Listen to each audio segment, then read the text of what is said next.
We do have a purpose. We may not be perfect people. We may not have perfect situations, but we are still significant nonetheless. And we have been blessed with a rich body of emotions. We have emotions. We're not like roses or plants or bushes that have life without feeling. We have feelings, and when we use them properly, they are very effective in motivating you toward your destiny. I want you to be clear and understanding that purpose and passion are interconnected. Unfortunately, we live in a crazy world that we're busy all the time and everything's fast, and we are losing touch with who we are, our inner sense of passion. But it is your passion that empowers you to be able to do that thing you were created to do.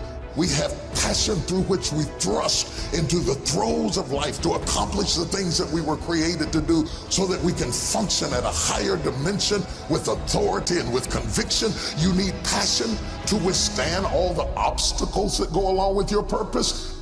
Just because you're living on purpose doesn't mean you're going to have problems. You're going to need thrust to be able to get up off the ground and to step into the field of your dreams. Even if you have not landed on the thing, at least get in the territory of the thing you are dreaming to do and that you hope to accomplish to do. And through that passion, you're able to ignite things you have never ignited before. I hear you, I hear you, I hear you. You're saying, I don't feel a thing. All of us go through times that we don't feel anything at all. But in order to ignite passion again, you have to be exposed. Get out of the boat, Peter. Walk on the water. Go do something you've never done before. Get involved. Get connected.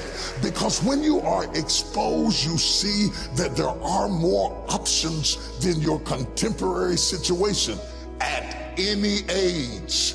That's the good news about it. You don't have to be cute. You don't have to be pretty. You don't have to be a size 3. You don't have to be a blonde or brunette. You don't have to be 20 or 50. At any age, you can still ignite your purpose through finding your passion. That's good news. What then do we do with the lulls in life? The dark shadows in life. We all have them.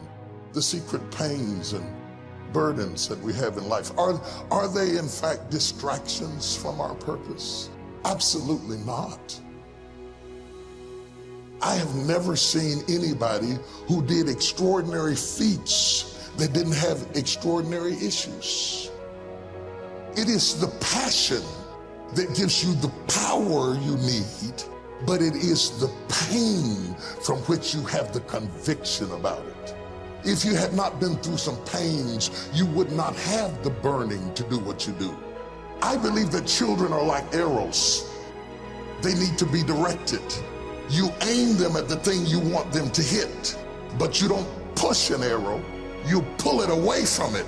And it is the digression that causes the progression. If your life has been tough and it's been hard and you had to pull yourself up by your bootstraps and your childhood wasn't so good, guess what? That was just the arrow being pulled back so that when you are released, you can thrust after the thing you're after. So you don't have to grieve over what you didn't get and what didn't happen and how you were treated and who didn't raise you and who didn't love you. You don't have to grieve about it at all. Once you understand, the greater the digression, the stronger the progression.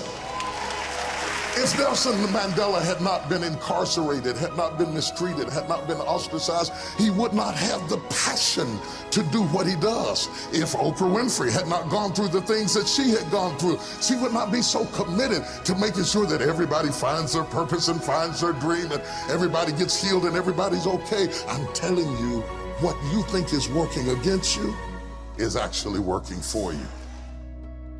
My challenge in our generation is that gradually through entertainment, through television, through media, through every way possible, we are living in a generation of the dumbing down of ideas. Because we have traded effectiveness for busyness. Statistics say we are busier than any other generation we have seen in the last 300 to 400 years. We are so busy. We are busier than a one-arm wallpaper hanger. We're just busy We are just as busy as we can be, and we think because we're busy, we're effective. But I want you to challenge your schedule for a minute and ask yourself, are you really being effective? Or is your life cluttered with all kinds of stuff that demands you and drains you and taxes you and stops you from being your highest and best self? And are you substituting busyness and all the chaos that goes along with busyness from being effective? Let me tell you, a bunch of scientists got together. They began to do some research, and they begin to determine that 80% of the things we do are busy things that we do in an area that is not effective, that the average person only spends 20% of their time doing the thing that they are really gifted at, created at, passionate about, excited to do, and the rest of it is all the dismal, dumb stuff that we all have to do in order to survive. Just crazy stuff that we're doing. Wonder what would happen if we would go from doing 80% of things that are busy but not effective and 20% of the things that are really effective if we would switch those numbers around and only give 20% of our time to the things that we have to do and 80% of our time to the thing that we were created to do. Wonder what would happen to your life. Now think about it a minute. There's a lot of things you could take from me and I could make it. You could take my suit, I got another one. You could take my car, I could get another one. You could take my house, I could get another house. But when you take my time, you have taken something from me that is totally irreplaceable. We take all kind of classes for money management. We know how to manage our money. We know how to repair our houses. We're working on our hair and our bodies and all of this kind of stuff. We do everything except the most important thing is to value our time. It takes time to be creative. You were meant to be creative. You were created in the likeness and the image of a creator, and in that likeness and in that image, you have creativity. If you had time, you would be creative. But in the absence of time and with busyness and clutter and the phone, beep, beep, beep. Y'all got music playing on your phone, all kinds of stuff. And no matter what kind of song you put on it, after a while you hate to hear it, because every time you hear that sound, you know it's somebody else wanting something else from you that's taking you away from what you are gifted and creative to do. This is a life class. That means that we have an opportunity to learn how to maximize our lives. Think of the things that you're doing that somebody else could be doing. And think of yourself as a precious commodity that you are going to reserve your energy for your highest and best use.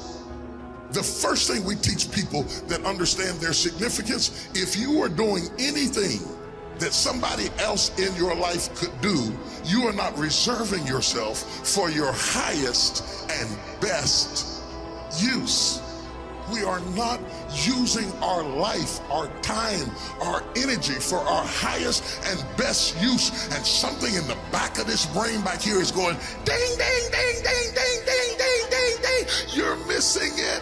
You're missing your life, your purpose, your passion, your excitement, your enthusiasm. And through these classes, what we want to do is shake you and rattle you and stir you up to understand that every moment is a gift, every second is a gift, every thought is a gift, every idea is a gift, every opportunity is a gift, everybody you meet is a gift. You are gifted with opportunities, and I want to show you how to begin to maximize what you've got.